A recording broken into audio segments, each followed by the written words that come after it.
Hello, Judy. Lisa, it's good to see you this morning. You too. I'm wearing my red Thanks. glasses today. What does that mean? I think that means you look especially radiant. How I about it wish I means, had another pair of glasses to wear, but then I'm how so about it bored. means I can't find my green ones? But it matches your shirt, your blouse or whatever. Yes, yeah, yeah. Yeah, And they were yeah, you're sitting right looking here at my great. desk. So I love wearing my green, but this one, yeah. So today, well, we'll just say that I was open to new opportunities. Yes, absolutely. Yeah, I think it's important for us to keep the spark alive. Sometimes I don't want to be redundant. I want to be exciting. I want people to feel that writing isn't just like, oh, I have to write again. It's exciting. It's fun. And Just those like red glasses. just like red Red glasses. glasses and green glasses and purple glasses embody all of that, right? Well, you can't see mine very well, but mine are kind of orange, but Why do they're, you have your microphone on the top of your head? I don't know. Can you hear me? Yeah, I can hear you great. You just look kind of silly. Well, does it look better down there? No, it doesn't sound better. Okay, let's put it back on the top of my head. I just wanted it out of my way. It was feeling weird. So I Okay, should just get a little headset like yours, and then I wouldn't have to wear all this paraphernalia. it's all good. It's all Well, good. it's all good. Okay. So what are we going to talk about today? Today we're going to talk about brain garbage and doing Brain brain dumps. garbage. Boy, that Yeah, should be easy to talk about because we've you got a know, lot of that, don't we we? do. And it's something that I don't think people talk about a lot. But in terms of being a writer, I think it is something that we have some tools. We got Mm-hmm. some tools. We got some tools. Absolutely. I agree. Um, so You tell know, me right now, more. What are your thoughts? well, right now we're in the process of doing our 30-day journaling journey, and that is Mhm. so much fun. I actually post that at 6 a.m. every day just to kind of get people moving and grooving. Mm-hmm. And first thing in the morning is a great time to write because it is the perfect time to just get those, do what Julia Cameron in The Artist Way says, morning pages, or in the life coach school, we call it um, a thought download. Getting Mm-hmm. things down first thing in the morning is a wonderful way to kind of get a clean slate Mm-hmm. the day, kind of Mm-hmm. clean the pipes, um, so that the rest of the day isn't dirtied, mired by the junk that's going on in your brain. You can kind of get it down on paper, and then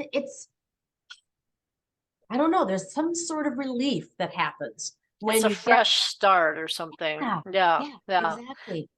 Can I What do tell you you think what it about that? reminds me of? Let's hear it.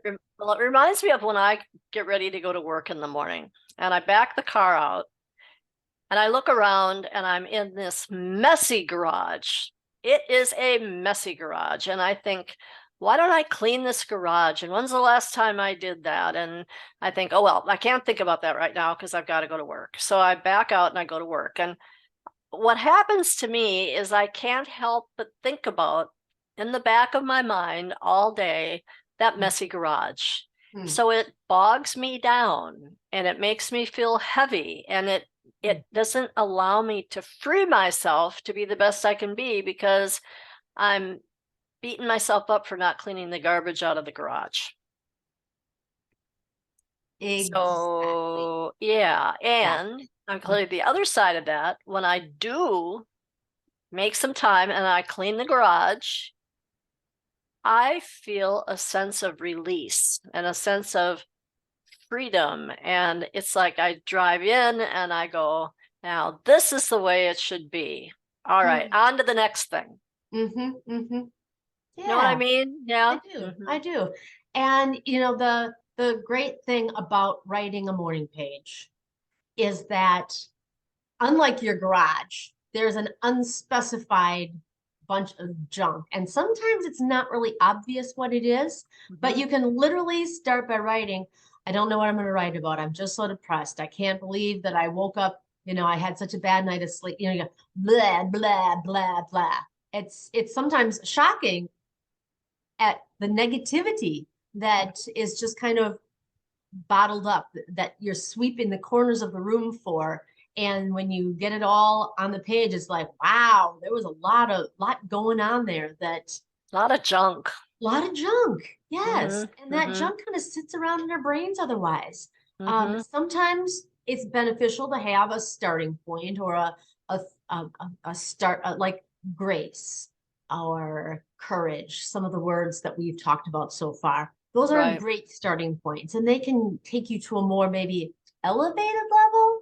Mm-hmm. But that's not to say that just getting the gunk out and writing down those thoughts of negativity and um, feelings of self, loathing, or, questioning everything doesn't have its place too. Let Because me don't we ask you a all have those? question. Do you keep your morning pages? I do. I do. Okay. Because, I have looked back on them, and it's like, it's very refreshing. Like the pages that I wrote back in the day when we were adopting, you Mm-hmm. know, when you're going through transitions, we all go through probably a half dozen or a dozen huge life transitions in our life. And Mm-hmm. life transitions don't always happen immediately. Sometimes transitions are long drawn out processes. Mm-hmm. And it's nice to look back and go, I felt the same way back then. And guess what? It ended. Or I did get my family. I did get my kids, even though, I would not commiserate, that's not the word, but miserate, if that's the word. I would whine and piss and moan and complain about not having. Okay, we just had a little glitch there. No worries. Did you hear about me miserating? No. Okay, so I was just saying that, on page, it's not that you really commiserate because there's nobody else that is there, but you miserate. Is that a word? I think it is now. And it I feels like good it. to get that out. So, Mm-hmm. um, and I want to commiserate onto the page because I'm able to connect with my old self. And really, it gives me hope that I have done this before. I've had hard times. I have whined and complained and pissed and moaned. And guess what? I have stuck it out. I have continued on the path, and I have achieved what I set out to achieve. Let me ask you a question.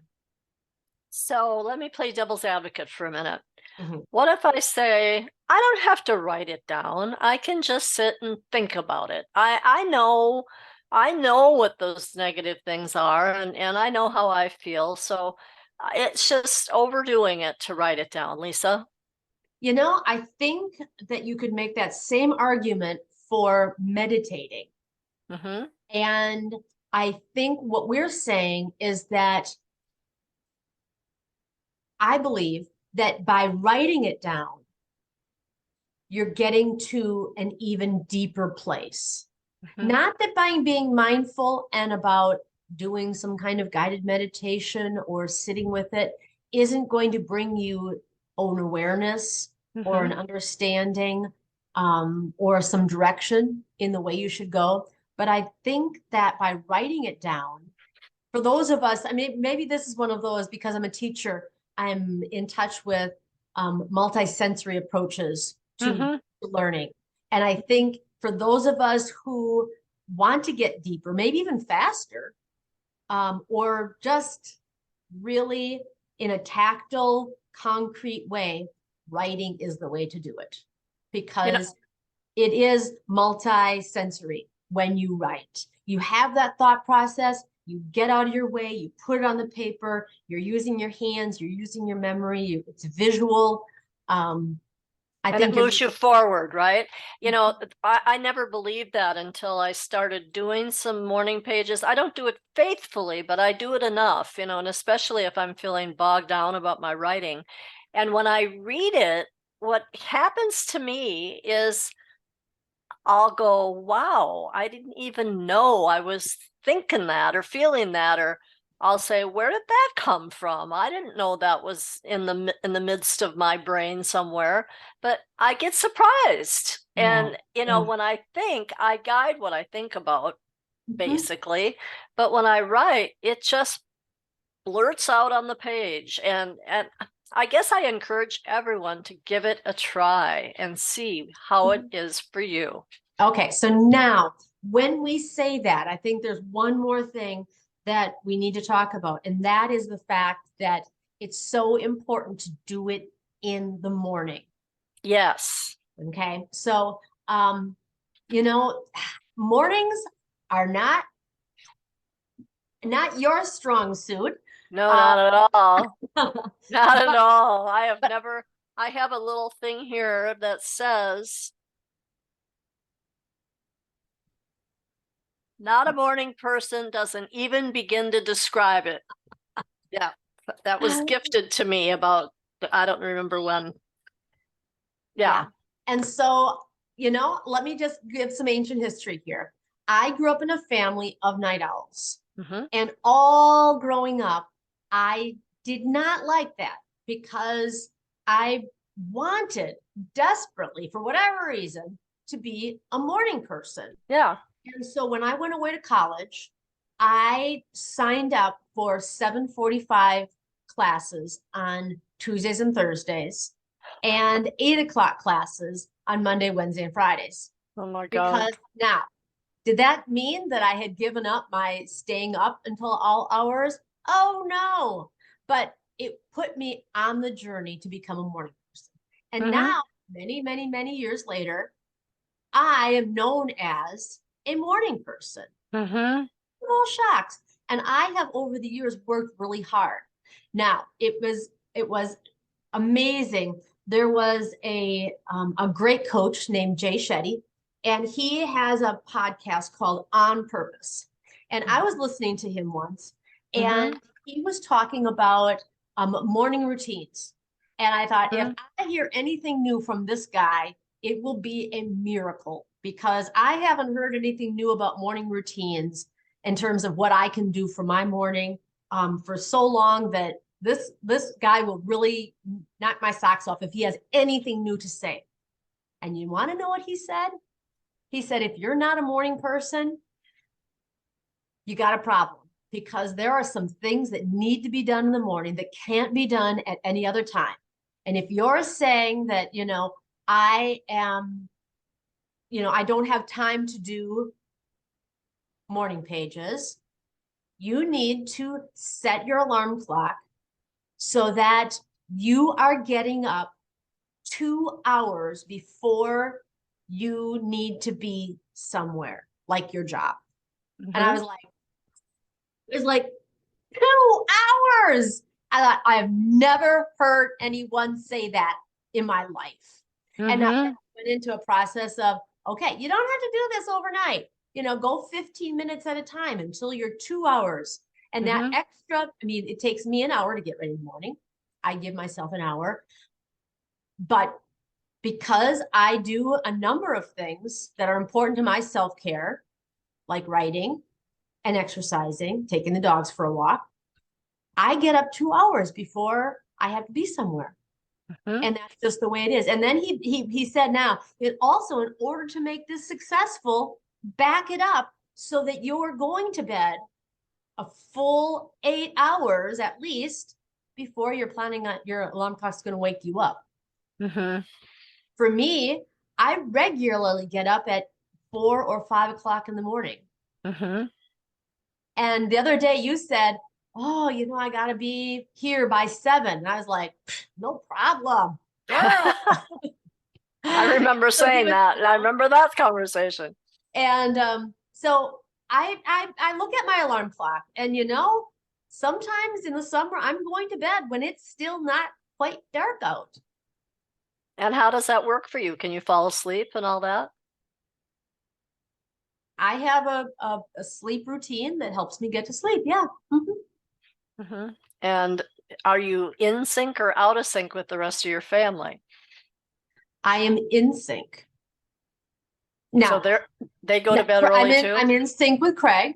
Now the kids, I've talked to Aubrey about that fact, and I said, just because it's summer doesn't mean that you get to stay up until midnight, 1 o'clock, 2 o'clock, and then get up to, the next day at noon. I said, that's a rotten habit to get into.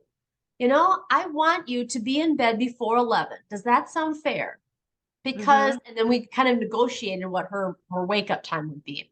But I said, no, because she gets this, like we all do, like many of us do, gets a kind of that second wind, after 10 o'clock, where it's like she was bedazzling her phone case cover the other night.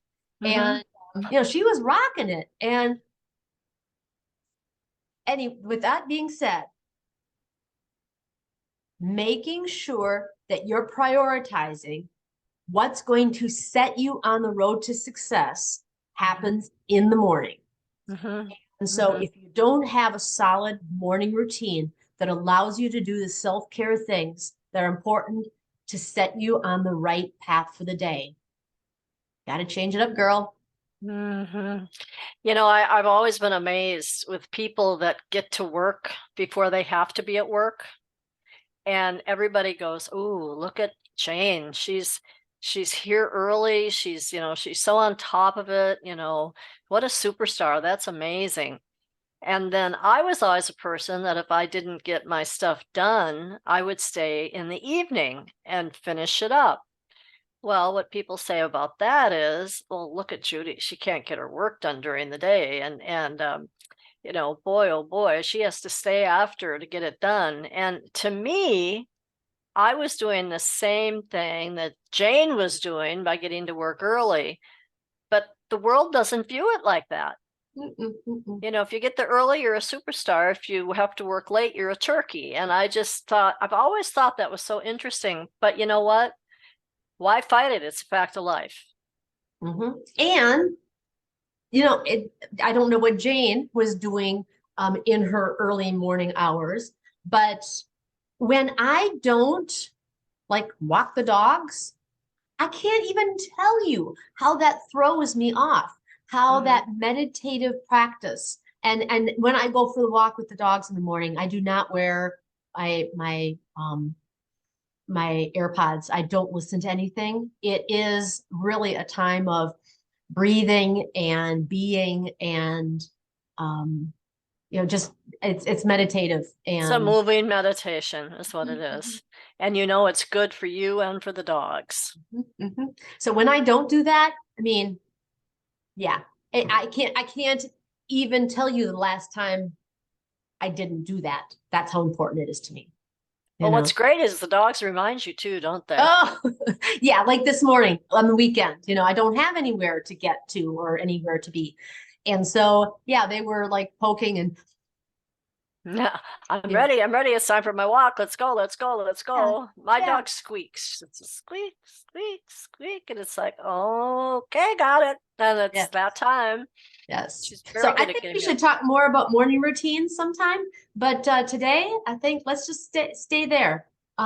Doing our brain dump, our morning pages, our thought download, whatever you want to call it, first thing in the morning, getting the garbage out so that you're fresh and clean for the rest of the day. Ready for all the good stuff to fill you up. Well, if you look at this like your house cleaning, what do you do once a week at least? You pick up all the garbage, you take it out, you put it in the garbage bin, you roll the garbage bin to the curb. And I don't know about you, but I always feel better when I do that.